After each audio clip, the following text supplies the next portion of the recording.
너희 중에 그의 백성된 자는 다 유다 예루살렘으로 올라가서 이스라엘의 하나님 여호와의 성전을 건축하라. 그는 예루살렘에 계신 하나님이시라. 그 남아있는 백성이 어느 곳에 머물러 살든지 그곳 사람들이 마땅히 은과 금과 그 밖의 물건과 짐승으로 도와주고 그 외에도 예루살렘에 세울 하나님의 성전을 위하여 예물을 기쁘게 드릴지니라 하였더라. 이에 유다와 베냐민 족장들과 제사장들과 레위 사람들과 그 마음이 하나님께 감동을 받고 올라가서 예루살렘에 여호와의 성전을 건축하고자 하는 자가 다 일어나니 그 사면 사람들이 은그릇과 금과 물품들과 짐승과 보물로 덮고 그 외에도 예물을 기쁘게 드렸더라. 고레스 왕이 또 여호와의 성전 그릇을 꺼내니 옛적에 느부갓네살이 예루살렘에서 옮겨다가 자기 신들의 신당에 두었던 것이라. 바사왕 고레스가 창고지기 미드르다색에 명령하여 그 그릇들을 꺼내어 세워서 유다 총독 세스바살에게 넘겨주니 그 수는 금접시가 30개요 은접시가 1000개요 칼이 29개요 금대접이 30개요 그보다 못한 은대접이 410개요 그 밖에 그릇이 1000개이니 금, 은 그릇이 모두 5400개라. 사로잡힌 자를 바벨론에서 예루살렘으로 데리고 갈 때에 세스바살이 그 그릇들을 다 가지고 갔더라. 아멘. 예, 이 대표적으로 이제 에스라서를 설교하게 됐는데요. 1장을 우리가 전체를 읽어보았습니다. 여러분들이 무슨 뜻인지 감을 충분히 잡고 계시는 분도 계시겠지만 뭔 얘기를 하고 있는지 이해가 잘 안 되는 분도 계실 겁니다. 성경 이 에스라서를 잘 이해하려면은 에스라서와 동시대에 거의 비슷한 시대에 쓰여진 성경을 같이 읽으면 도움이 많이 되겠죠. 예를 들면은 지금 여기에 우리 교회 성도님들 가운데 우리나라가 해방이 될 때 그때 태어나지 않은 사람이 대부분입니다. 그 해방 시기에 나온 소설이 있다고 생각을 해봅시다. 그 소설을 잘 이해하려면 소설만 읽어가지고는 잘 이해가 안 될 수 있어요. 그 해방 전후에 나온 신문을 읽는다든지 아니면 역사적인 기록을 읽는다든지 그러면은 그 소설을 훨씬 더 잘 이해할 수 있어요. 그럼 이 에스라서를 잘 이해하려면은 에스라가 썼다고 알려져 있는 역대상하를 한번 읽어보는 게 도움이 됩니다. 역대상하는 쭉 그 앞선 시대의 역사를 정리하는데 아주 그냥 사실을 있는 대로 적는 게 아니고 포로에서 돌아온 에스라가 꼭 필요하다고 느껴지는 그런 내용을 상당히 주관성을 가지고 역사를 기록했습니다. 그래서 열왕기상하나 그 다음에 그 위에 있는 사무엘상하하고는 같은 것 같으면서도 틀려요. 예를 들면은 마태복음에서 보는 예수님의 시각과 마가복음에서 보는 예수님의 시각이 다른 것처럼 분명히 다른 게 존재합니다. 역대상하 읽으면 도움이 되고요. 그 다음에 느헤미야서를 읽어보면은 또 에스라서를 이해하는 데 도움이 돼요. 또 어떤 성경을 읽으면 도움이 되는가 하면 같은 시대의 성경이요. 학개, 스가랴, 말라기 이 세 성경이 역시 에스라서와 같은 시대에 나온 성경들입니다. 그래서 쭉 읽어보면은 이 시대의 사회상과 이 시대의 믿는 자들의 그 모습이 적나라하게 드러나 있어요. 그래서 도움이 많이 되죠. 예, 어쨌든 이 포로에서 돌아온 이 에스라가 기록한 이 에스라서입니다. 이스라엘 백성들 그리고 유대인들이 하나님 앞에 범죄함으로 그들의 나라가 결국 멸망하게 됩니다. 왕과 백성은 다 포로로 끌려가고 예루살렘 성전은 불에 타서 황폐한 상태가 되었습니다. 그렇게 나라가 망하는 상황에서 선지자의 예언이 있었습니다. 어떤 예언이 있었는가 하면은 바벨론에서 70년이 차면 내가 너희를 이곳으로 다시 돌아오게 하겠다. 선지자 예레미야의 예언이 있었습니다. 이 예언대로 어떻게 됩니까? 바벨론으로 포로로 끌려갈 때도 세 차례에 걸쳐서 끌려갔는데 돌아올 때도 세 차례에 걸쳐서 돌아오게 됩니다. 1차는 BC 537년에 있었습니다. 총독 스룹바벨과 대제사장 여호수아가 이끌어서 백성을 이끌고 돌아오게 되는데 남자만 한 5만 명 정도였으니까 여자까지 다 포함을 하면은 10만 명 정도 되는 인원이 함께 올라왔다고 보면 되겠습니다. 그리고 2차에 바로 이 에스라서를 기록한 에스라서를 쓴 이 에스라가 오게 되는데 1차가 지나고 난 뒤에 무려 79년 후에 2차가 있어요. 79년. 그러니까 한 사람이 태어나서 죽고 난 후에 정도의 세월이 흐른 것이죠. 약 80년이 흘러서 2차 기한이 있게 됩니다. 그때에 에스라가 주도를 해서 진행이 되는데요. 458년, BC 458년에 있습니다. 그리고 약 13년 후 BC 444년에 총독 느헤미야가 이끌고 오게 되는데 소수의 인원이 돌아오게 됩니다. 에스라서는 어떻게 되어 있는가 하면은 1장부터 6장까지는 1차 기한, 그러니까 에스라가 2차 기한 때 왔다 그랬죠. 에스라 이전에 79년 전에 일어난 1차 기한에 대해서 에스라가 정리를 하고 있어요. 그럼 에스라는 자기가 경험한 게 아니라 자기가 알고 있는 바, 들어서 알고 있는 바, 79년 전에 일어난 일을 79년 후에 2차 기한 때 온 이 에스라가 기록을 했다 이 말이에요. 1장부터 6장까지. 그리고 7장부터 마지막 장까지가 에스라 자기가 돌아와서 한 일에 대해서, 경험한 일에 대해서 기록하고 있습니다. 우리가 먼저 아까 읽었는 본문인데요. 1절부터 3절까지를 다시 한번 읽어봅시다. 1절부터 3절까지입니다. 바사왕 고레스 원년에 여호와께서 예레미야의 입을 통하여 하신 말씀을 이루게 하시려고 바사왕 고레스의 마음을 감동시키심에 그가 온 나라에 공포도 하고 조소도 내려 이르되 바사왕 고레스는 말하노니 하늘의 하나님 여호와께서 세상 모든 나라를 내게 주셨고 나에게 명령하사 유다 예루살렘에서 전을 건축하라 하셨나니 이스라엘의 하나님은 참신이시라. 너희 중에 그의 백성된 자는 다 유다 예루살렘으로 올라가서 이스라엘의 하나님 여호와의 성전을 건축하라. 그는 예루살렘에 계신 하나님이시니라. 이렇게 페르시아 왕, 그 이스라엘 왕도 아니고 유다 왕도 아니고 유대인의 왕이 아니라 유대인을 포로로 끌고 갔던 그 바벨론 다음에 페르시아가 바벨론을 쳐부수고 이제 대제국을 형성하는데요.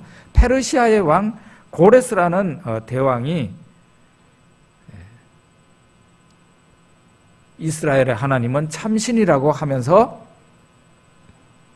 예루살렘에 있는 그 전을 건축하라. 파괴된 그 하나님의 전을 건축하라고 명령을 조서를 내리게 되는 것을 우리가 볼 수가 있습니다. 선지자의 입으로, 하나님의 선지자의 입으로 한 그 말을 하나님께서 이루게 하시려고 누구를 움직인 겁니까? 대제국 페르시아의 페르시아 왕의 마음을 움직인 거죠. 이 사람은 하나님을 믿는 믿음이 아주 신실하고 깊어서 이랬을까요? 역사적으로 보면은 고레스라는 왕은 하나님을 대단히 잘 믿고 그런 사람은 아니에요. 이 사람은 정치적인 행위로 그렇게 한 겁니다. 어떻게 하면은 자기 대제국을 평안하게 잘 이끌고 갈 것인가 궁리를 하다가 바로 이런 것을 하게 된 것이죠. 예수님 당시에 이 세상에 하나님의 아들이 올 때에도 하나님께서는 저 대로마 제국의 황제의 마음을 움직여서 천하에 있는 모든 사람들은 호적을 하라 이렇게 하죠. 그래서 마리아와 요셉이 아기 예수님을 잉태한 상태로 베들레헴에 가서 아기를 낳게 되는 거예요. 그 아기가 바로 예수 그리스도였다. 원래 그분들이 살던 곳은 나사렛이라는, 갈릴리 나사렛이라는 곳인데 거기에서 이동하게 된 원인이 바로 로마 황제의 그 조서 때문에 이동을 하게 된 것이죠. 하나님께서는 이와 같이 하나님의 일을 이루기 위해서 하나님과는 아무 상관이 없는 사람들, 유력자들의 마음을 움직여서 그런 일을 하실 수 있단 말이에요. 그런데 이 페르시아 왕 고레스가 한 말이 굉장히 재미있습니다. 그게 뭔가 하면은 2절에 보면 나오는데 바사 왕 고레스는 말하노니 하늘의 하나님 여호와께서, 하늘의 하나님 여호와라 그럽니다. 세상 모든 나라를 내게 주셨고 나에게 명령하사 유다 예루살렘에 성전을 건축하라 하셨다. 그렇게 얘기하고 있습니다. 이 페르시아 왕 고레스가 하나님을 칭한 그 호칭이 재밌단 말이에요. 하늘의 하나님 여호와다 이렇게 얘기를 하고 있어요. 그리고 3절에 보면은 이스라엘의 하나님은 참신이다 이렇게 얘기를 하고 있어요. 하나님을 이렇게, 페르시아의 대왕이 하나님을, 여호와 하나님을 이렇게 얘기하고 있어요. 그 다음에 에스라 7장 23절에도 보면은 나오는데요. 에스라 7장 23절도 보겠습니다. 같이 읽어봅시다. 무릇 하늘의 하나님의 전을 위하여 하늘의 하나님이 명령하신 것을 삼가 행하라. 어찌하여 진노가 왕과 왕자의 나라에 임하게 하랴. 여기에서는 이 고레스 왕이 아니고 그 이후에 나타난 아닥사스다라는 그 왕입니다. 이 사람이 하나님을 어떻게 말하고 있어요? 하늘의 하나님의 성전이다 그랬고, 하늘의 하나님이 명령을 하신 것을 삼가 지켜라. 하나님, 그냥 하나님이라고 하는 것에 대해서 불충분하다고 느끼고 하늘의 하나님이다고 이렇게 페르시아 왕 아닥사스다가 말을 하고 있는 것을 우리가 볼 수가 있어요. 여러분, 우리가 돌이켜 생각해 봅시다. 유다가 범죄할 때, 백성과 왕들이, 하나님의 백성들이 범죄를 할 때 저 바벨론 왕이 군대를 끌고 와가지고 초토화시켰습니다. 심지어 하나님의 성전이 불타고 허물어지고 성전 안에 있는 모든 하나님을 섬기는 데 썼던 모든 기구들 다 약탈당했습니다. 다 가지고 갔습니다. 그리고 이 바벨론 왕이 약탈했던 그것을 어디다 뒀다 했습니까? 자기가 섬기는 신의 당에, 바벨론 사람들이 섬기는 신당에 그 여호와 하나님을 섬겼던 그 기구들을, 그릇들, 이런 것들을 다 거기다가 두는 거예요. 그리고 성전의 제사장들은 다 죽임을 당하거나 포로가 되고요. 이런 상황이 되었습니다. 이런 지경에 처했을 때 유대인들은, 그 하나님을 믿는 그 유대인들은 여호와 하나님은 살아계신다 말하기가 어려웠습니다. 이 세상에 있는 모든 신은 가짜고 여호와 하나님이 진짜다 그렇게 말하기 어려울 거 아니에요. 예? 어떻게 됐습니까? 여호와 하나님은, 백성들은 그렇게 믿는다 할지라도 이방 사람들에게는 어떻게 보였겠습니까? 바벨론의 신이 훨씬 더 위대하다 그렇게 드러나버린 거 아니에요. 그리고 실제로 하나님을 섬겼던, 여호와 하나님을 섬겼던 그 그릇과 기명들은 약탈을 당해서 그 바벨론 신전에 어느 한 구석에 처박아 뒀단 말이에요. 이 상황에서 그 어떤 사람이 여호와 하나님은 살아계신다고 말을 할 수 있겠어요? 말할 수가 없어요. 그런데 우리가 다니엘서를 보면은 알게 되는데요. 하나님은 하나님에 대해서, 하나님의 살아계심에 대해서 아무도 증거하지 않을 때, 하나님을 경외한다는 사람들의 입으로도 하나님은 살아계신다고 말을 못하는 거죠. 그런 상황에서 하나님 스스로 증거하십니다. 마치 엘리 제사장의 시대에 그 백성이 부패하고 제사장이 타락해서 계속 블레셋하고 싸우면서 집니다. 그러니까 엘리 제사장의 아들들이 둘이가 하나님의 법궤를 메고 나가면 이길 거다라고 생각을 합니다. 그래서 법궤를 메고 나가요. 나갔는데 어떻게 됩니까? 집니다. 그리고 아들 둘은 죽임을 당하고 백성들 많이 죽었습니다. 그리고 하나님의 언약궤도 어떻게 됐습니까? 적군에게 약탈당합니다. 그 블레셋 사람들이 이스라엘을 대항해서 이깁니다. 그래가지고 그걸 언약궤를 가지고 가가지고 자기네들 신 다곤이라는 신당에다가 그 언약궤를 갖다 집어넣습니다. 이 상황에서 이스라엘 백성들이 하나님은 만왕의 왕이시고 온 우주의 왕이시고 하나님만이 진짜 왕이라고 진짜 신이라고 말을 할 수 있겠어요? 말할 수가 없어요. 백성들이 부패하고 타락한 그 백성들이 믿는 자가 있다고 할지라도 우리 하나님은 살아계시는 분이다. 만방의 신은 다 거짓이고 하나님이 진짜다. 이렇게 말하고 싶어도 할 수가 없는 나타난 증거가 그렇지를 못한 것이죠. 그때 어떻게 됐습니까?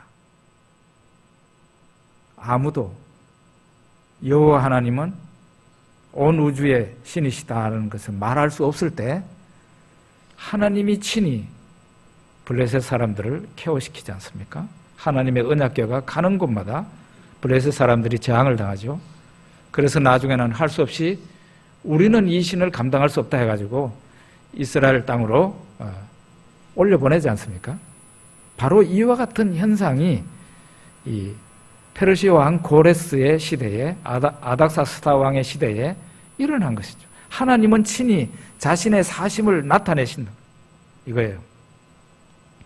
그래서 이 대왕들의 입을 통해서 하나님이 높여지고 하늘의 하나님이다. 하늘의 하나님이다. 이런 칭호를 갖게 됩니다.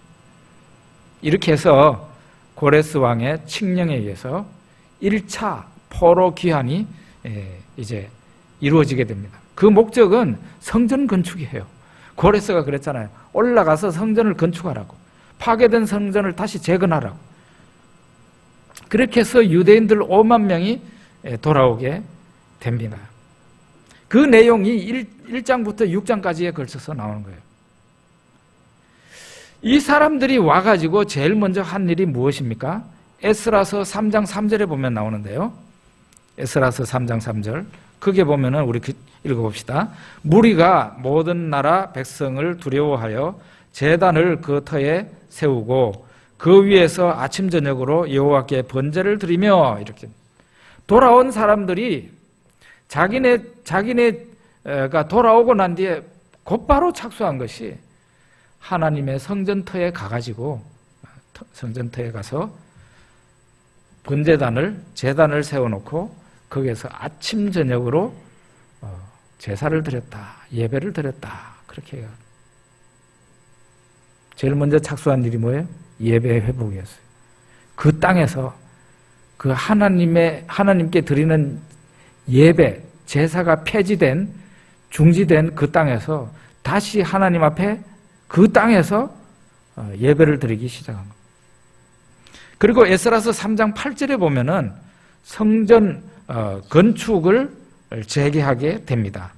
에스라서 3장 8절에 보면 나오는데요. 읽지는 않겠습니다. 돌아온 유대인들이 먼저 한 일이 제단을 세우고 아침 저녁으로 하나님 앞에 번제를 드리는 일을 했고요.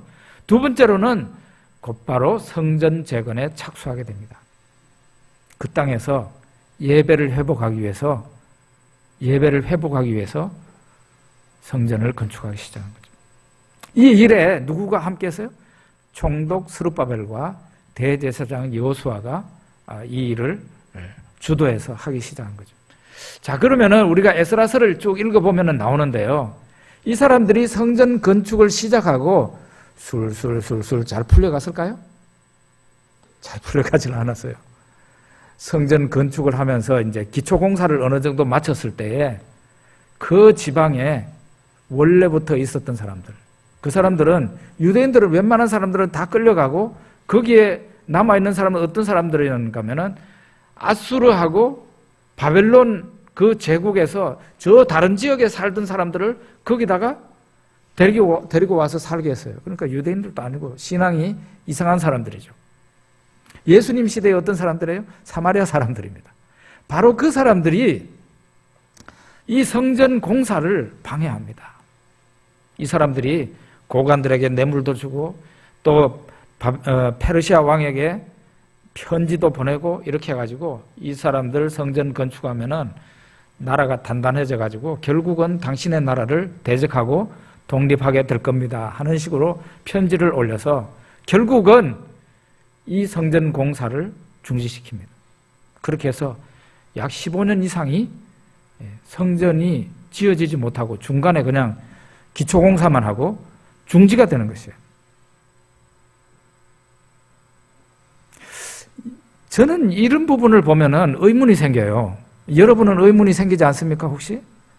성전 건축이라는 것은 성전이 세워지면 어떻게 되는 거예요? 거기에서 하나님께 제사를 드릴 거잖아요. 예배를 드릴 거잖아요. 그것은 정말 누가 뭐라 그래도 하나님의 거룩한 일이잖아요. 하나님이 기뻐하시는 일이잖아요. 그런데 왜 하나님이 기뻐하시는 하나님의 일을 하는데 그 일이 잘 안 되냐 말이에요.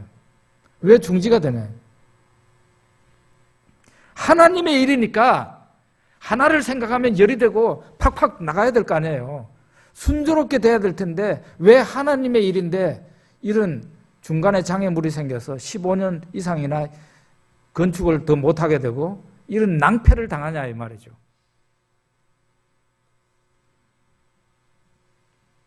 여러분 오늘날도 마찬가지인데요. 저는 선교를 하면서 엄청 기도를 많이 합니다. 지금 아까도 제가 기도 제목을 여러분한테 드렸잖아요. 특별히 이거 잘못하다가는 또 거기 가서 또 붙잡혀가지고 돌아오지도 못하는 그런 일이 생기니까 여러분들한테 기도를. 왜 하나님의 일인데 하나님이 그냥 중국 공안들의 눈을 까맣게 만들어버리지. 왜 그 사람들, 그 사람들에게 수많은 선교사들이 붙잡혀가지고 강제 출국당하고 낭패를 당하게 합니까? 왜 이런 일이 생길까요? 하나님의 일이면 순조롭게 일이 잘 돼야 되는데 왜 하나님의 일인데 잘 안 되는 일이 대부분일까요? 잘 안 되는 일이 대부분이에요. 지난번에 한성겸 선교사님 지금 중국 모처에 가서 계시는데요. 그분도 비자가 안 나와가지고 그렇게 기도를 부탁하고 우리도 같이 기도를 하고 겨우겨우 이제 비자가 나왔어요. 왜 하나님의 일인데 이렇게 어렵고 힘들게 진행이 되는 겁니까? 저는 이 부분에 대해서 답을 얻었습니다. 왜 그렇게 할까?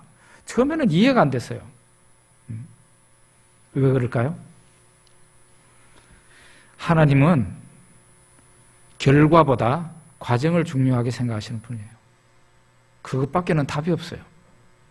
하나님은 우리가 어떤 결과물을 하나님 앞에 갖다 놓으라고 말하는 게 아니라 하나님을 위해서 애쓰고 노력하고 기도하고 하는 그것을 하나님께서 귀하게 보시기 때문에 그러는 거예요. 그 이외에는 답이 없어요. 답이. 예를 들면 우리가 교회를 위해서, 교회 성장을 위해서 하나님을 위해서 기도를 합니다. 그죠? 아유, 뭐 기도를 암만 해도 하나님이 움직이시는 것 같지 않아요. 막 이럴 때는 철야 기도도 하고 금식 기도도 하고 막 이렇게 하나님의 일을 하면서 왜 우리가 금식 기도해야 됩니까? 하나님이 알아서 잘해 주셔야지. 우리가 기도하지 않아도 그냥 술술 잘 풀리게 해야지. 우리가 팝콘 전도 나가서 전도하면은 한 개를 주면은 한 봉지를 주면은 10사람이 예수를 믿어야 될 거 아니에요. 그런데 그런 일이 잘 없잖아요. 왜 그럴까요? 하나님은 우리가 하나님을 위해서 기도하고 애쓰고 노력하는 그것을 하나님께서 아름답게 보시고 그것을 향기로운 제물과 같이 받으신다는 거예요. 우리는 그런데 착각합니다. 대단한 것을 이루어서 완성품을 딱 하나님 앞에 내놓으면서 하나님이 이 일을 기뻐하시겠지. 물론 기뻐하십니다만은 그것보다 더 기뻐하는 것은 우리가 하나님을 위해서 노력하는 것을 하나님은 훨씬 더 귀하게 보신다 이거예요. 믿습니까? 예. 그런 확신을 가지면요, 여러분이나 제가 하나님 일을 하다가 실망할 일은 없습니다. 예. 이제 7장부터 10장까지의 2차 기환에 대해서 나오는데요. 이 에스라가 2차 기환 때 돌아오게 됩니다. 우여곡절 끝에 1차 기환에서 그러니까 79년 전의 일이죠. 돌아온 스룹바벨과 대제사장 여호수아가 많은 어려움을 당하지만 결국은 어떻게 됩니까?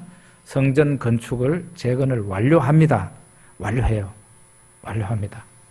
그런데 이제 성전 건축을 완료하고 난 뒤에 성전에서 제사도 올려지고 뭔가 되는 것 같았는데 세월이 흐르자 진짜 걱정스러운 일이 생겼어요. 그게 뭔가 하면은 하나님의 백성이 이방인과 똑같이 되는 것이에요. 그 사람들하고 같이 결혼하고 그 사람들과 같이 요즘식으로 말하자면 술 먹고 담배 피우고 나쁜 짓 다 하는 거죠. 이게 하나님의 백성이 이방인과 훅 섞여가지고 이게 하나님의 백성인지 하나님의 백성이 아닌지 구별이 안 될 정도로 하나님의 백성의 신앙의 순수함을 잃어버리고 거룩함을 잃어버린 것이죠. 이것이야말로 정말 하나님이 분노하시는 거죠. 여러분 말라기서를 보십시오. 말라기서가 어떻게 되어 있는지. 이 일에 제사장들, 레위인들이 많이 그런 짓을 했어요. 제사장, 레위인 어떤 사람들이에요? 성전 봉사자들이에요. 그리고 방백들과 고관들이 이런 죄에 앞장을 섰어요.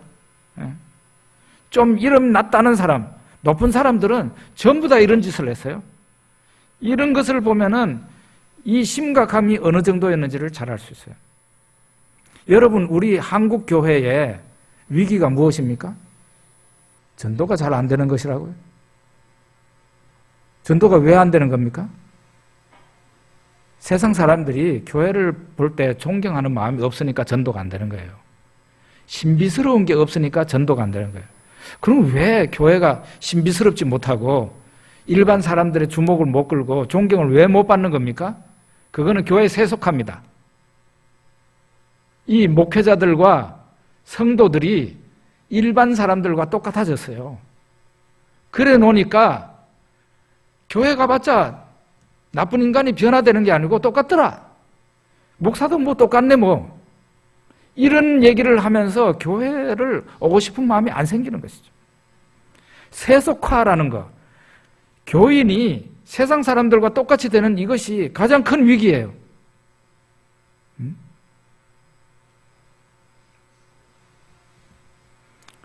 이렇게 되어서 학사 에스라가 큰 결심을 하고 페르시아에서 유다 땅으로 돌아오게 되는데 이때가 바로 포로에서 2차로 돌아오는 것입니다. 7장 6절에서 7절까지 보면은 에스라가 돌아오는 광경을 볼 수가 있는데요. 우리 같이 읽어봅시다. 이 에스라가 바벨론에서 올라왔으니 그는 이스라엘의 하나님 여호와께서 주신 모세 율법에 익숙한 학자로서 그의 하나님 여호와의 도우심을 입음으로 왕에게 구하는 것은 다 받는 자이더니 아닥사스다 왕 제7년에 이스라엘 자손과 제사장들과 레위 사람들과 노래하는 자들과 문지기들과 느디님 사람들 중에 몇 사람이 예루살렘으로 올라올 때에라고 말을 하고 있습니다. 여러분 많이 덥습니까? 같이 짜는데 장군사님 이외에는 목소리가 안 들리는 저한테. 네? 같이 좀 읽읍시다. 학사 에스라는 하나님의 율법을 잘 아는 학사요 제사장이었어요. 그러니까 이 백성들의 마음을 순수한 신앙으로 다시 되돌리는 것. 말하자면 이게 종교개혁인데요. 종교개혁을 일으키고 수행할 수 있는 적임자예요. 이 학사 에스라는 실제로는 페르시아의 어떤 관직에 있었던 사람 같지는 않아요. 그런데 페르시아 대왕의 절대적인 신임을 받는 사람이었어요. 그러니까 이 에스라가 한마디 하면은 말에 권위가 있는 것이죠. 그 주변에 있는 총독들도 에스라가 하는 말을 들어야 되는 것입니다. 하나님은 이런 사람을 일으켜서 이스라엘, 그 포로에서 돌아온 유대인들의 종교를 다시 개혁하도록 그렇게 한 것입니다. 7장 10절에 보면은 에스라가 사람 됨됨이가 어떤 사람이었는지를 말하고 있는데요. 에스라 7장 10절에 보면은 에스라가 여호와의 율법을 연구하여 준행하며 율례와 규례를 이스라엘에게 가르치기로 결심하였었더라 그랬습니다. 에스라는 이미 율법 학자예요. 모세의 율법에 정통한 사람입니다. 에스라보다 더 하나님의 율법에 정통한 사람은 없어요. 그런데 이 에스라가 결심한 바는 무엇입니까? 하나님의 율법을 연구하는 것이었습니다. 이미 율법 학자고 그 사람 위에는 더 하나님의 율법을 더 잘 아는 사람은 없어요. 없는데도 이 사람은 무엇이 부족한지 아직도 하나님의 율법을 더 연구하기로 결심하고 있는 거죠. 또 하나는 공부할 뿐 아니라 그 율법을 준행하기로 결심을 했어요. 오늘날 사회나 교회나 참된 가르침도 없고 참된 스승도 없는 이유가 무엇이라고 생각하십니까? 두 가지 이유입니다. 첫째로는 선생들이 공부를 하지 않기 때문이고, 두 번째로는 선생들이 자기네가 말하고 가르치는 바를 행하지 않기 때문에 그런 것이에요. 두 가지 이유밖에 없어요. 왜 선생들이 존경을 못 받습니까? 열심히 선생이라면서 지가 열심히 공부를 안 하는 것이에요.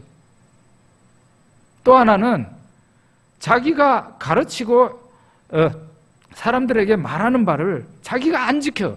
그러니 좋은 선생이 나올 수가 있겠습니까? 그런데 이 에스라는 이미 율법학자지만 율법을 부단히 연구하기로 결심하고 그 율법을 또한 자기가 준행하기로 결심을 했어요. 그리고 또 하나는 열심히 가르치기로 결심을 했어요. 이런 사람이 바로 이 시대에 요구되는 사람입니다. 이 시대에 요구되는 사람. 그러면은 이 에스라가 돌아와서 어떤 문제에 봉착하게 되었는지를 봅시다. 에스라 9장 1절에서 2절에 보면 나오는데요. 여기 우리 같이 한번 큰 소리를 읽어봅시다. 이 일 후에 방백들이 내게 나와 이르되 이스라엘 백성과 제사장들과 레위 사람들이 이 땅 백성들에게서 떠나지 아니하고 가나안 사람들과 헷 사람들과 브리스 사람들과 여부스 사람들과 암몬 사람들과 모압 사람들과 애굽 사람들과 아모리 사람들의 가증한 일을 행하여 이 일 후에 나와 이르되 이스라엘 백성과 제사장들과 레위 사람들이 이 땅 백성들에게서 떠나지 아니하고 가나안 사람들과 브리스 사람들과 여부스 사람들과 암몬 사람들과 모압 사람들과 애굽 사람들과 아모리 사람들의 가정한 일을 똑같이 해놨네요. 여기에 보면 어떻게 나와 있는가 하면은 그들의 딸을 맞이하여 아내와 며느리로 삼아 거룩한 자손이 그 지방 사람들과 서로 섞이게 하는데 방백들과 고관들이 이 죄에 더욱 으뜸이 되었다 하는지라. 그게 2절이에요. 제사장들과 레위 사람들은 성전 봉사자들입니다. 아까도 말씀드렸죠. 그리고 고관들은 백성의 지도자들이죠. 이 사람들이 죄를 짓는데 앞장섰어요. 세속화되는데 앞장섰어요. 이들이 하나님의 율법을 지키지 않고 이방인과 자기네가 결혼을 하든가 아니면 자기 아들, 딸을 갖다가 이방인과 결혼시켰어요. 이렇게 되므로 어떻게 됩니까? 하나님의 백성이 하나님의 백성 아닌 자들과 똑같아지는 거예요. 세속화가 되는 거예요. 소금이 그 맛을 잃어버리면 아무짝에도 쓸데없어서 밖에 버려져서 사람들에게 밟힐 뿐이라고 예수님이 말씀하셨는데 그 맛이른 소금이 돼버리는 것이죠. 소금은 독특한 짠맛을 계속 가지고 있어야 이 소금을 찾는 사람들이 있는데 소금이 맛을 잃어버리면 누구가 이 소금을 찾겠어요? 바로 이때 사람들이 그렇게 된 것이죠. 지금도 우리 기독교인들의 인격과 언행이 세상 사람들과 똑같아지는 그런 현상, 이 세속화의 문제가 아주 심각한 문제입니다. 지금 연일 신문 방송에서 떠들고 있는 어느 사령관의 얘기 여러분 아십니까?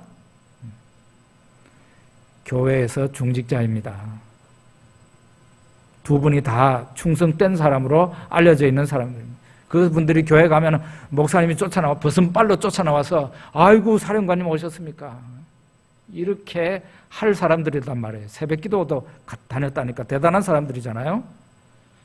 그런데 전을 잘못 붙였다고 전을 가지고 그 공간에서 일하고 있는 사병한테 내던졌다는 거 아니에요. 그리고 자기 아들이 똑같은 군인인데 뭐 어떻게 휴가를 왔는지 그러는데 그 아들한테 이 공관병을 보내서 먹을 거 해주게 하고 수종 들게 했다는 것 아닙니까? 정말 화가 머리 끝까지 납니다. 이 시대에 정말 우리 하나님의 이름, 예수님의 이름을 추락시키는 사람들이 어떤 사람들이에요?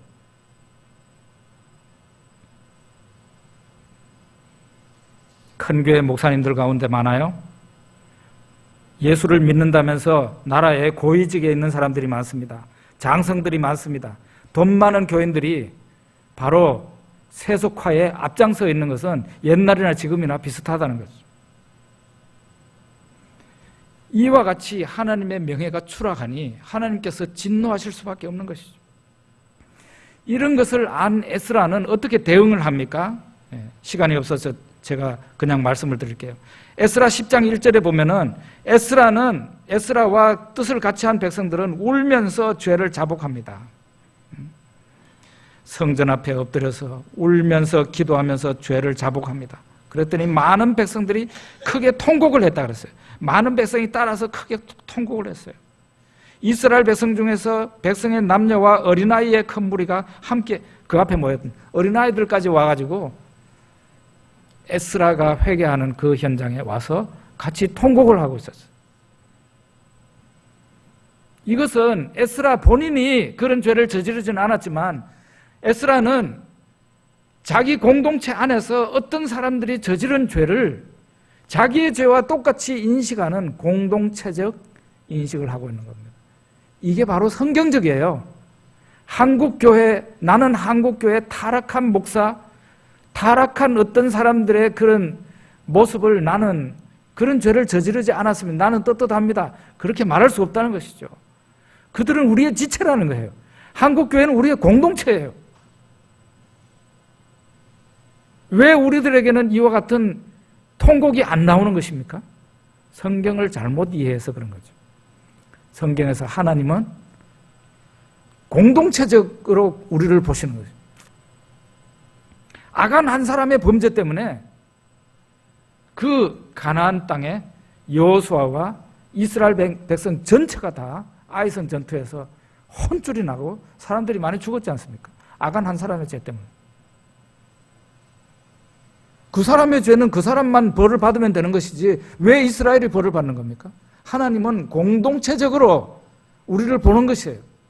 우리 성안교에서 어느 한 사람이 죄를 지으면 성안교회 전체가 죄를 지은 걸로 하나님께서는 인정하세요. 여러분, 그래서 공동체적인 생각을 하셔야 됩니다. 내가 죄를 짓게 되면 우리 교회 목사님과 장로님, 온 성도들이 나 때문에 하나님께 단체 기합 받을 수 있다는 생각을 가지고 있으라 이 말이죠. 자, 그 다음에 에스라 10장 11절에 보면 여기는 우리 같이 한번 읽어봅시다. 에스라 10장 11절 같이 읽어봅시다. 이제 너희 조상들의 하나님 앞에서 죄를 자복하고 그의 뜻대로 행하여 그 지방 사람들과 이방 여인을 끊어버리라 하니 모든 회중이 큰 소리로 대답하여 이르되 당신의 말씀대로 우리가 마땅히 행할 것이니이다. 여러분, 하나님 앞에 차라리 울고 통곡하고 기도하는 것은 쉬운 일입니다. 그건 쉬운 일이에요. 하나님 앞에서 통곡하고 우리가 잘못했습니다 하고 울고 통곡하고 기도하는 것은 오히려 쉬운 일입니다. 어떤 게 어렵습니까? 우리 자신의 인격과 우리 자신의 삶을 하나님이 요구하시는 원래 그 자리에 갖다 놓는 게 정말 어려운 일이에요. 에? 원래 그 자리는 어떤 자리입니까? 신앙의 순수한 상태예요. 그 자리에 갖다 놔야 되는 거죠. 이방 여인들과 결혼을 했으면 이방 여인들과 결혼하지 않은 상태로 갖다 되돌려 놔야 되는 거죠. 이게 얼마나 어려운 일입니까? 집집마다 얼마나 큰 어려움이 있었을지 여러분 상상해 보십시오.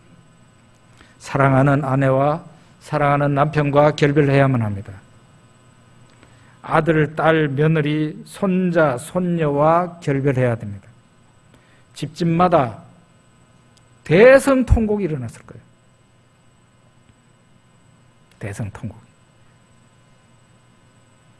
그래서 사랑하는 사람들과의 이별이 일어날 수밖에 없는 거예요. 원래 자리로, 신앙을 원래 자리로 갖다 놓기 위해서는. 이렇게 순수한 신앙을 되찾는다는 것은 굉장히 어려운 일입니다. 우리가 대가를 지불해야 되는, 우리의 아픔을 각오하고 신앙의 순수성을 되찾을 수 있어요. 우리 한국교회 목회자와 성도들이 신앙의 순수성을 되찾으려면 이와 같은 어마어마한 대가를 지불할 준비가 되어 있을 때 우리는 신앙을 원래 자리, 하나님이 요구하시는 그 자리에 갖다 놓을 수가 있습니다. 바라기는 저와 우리 포항성악교회 성도님들은 에스라와 그리고 에스라와 함께 회개운동에 참여했던 그 사람들처럼 이 시대에 정말 신앙의 순수성을 가지고 끝까지 하나님 앞에 살 수 있기를 축복드립니다. 아멘. 기도하겠습니다.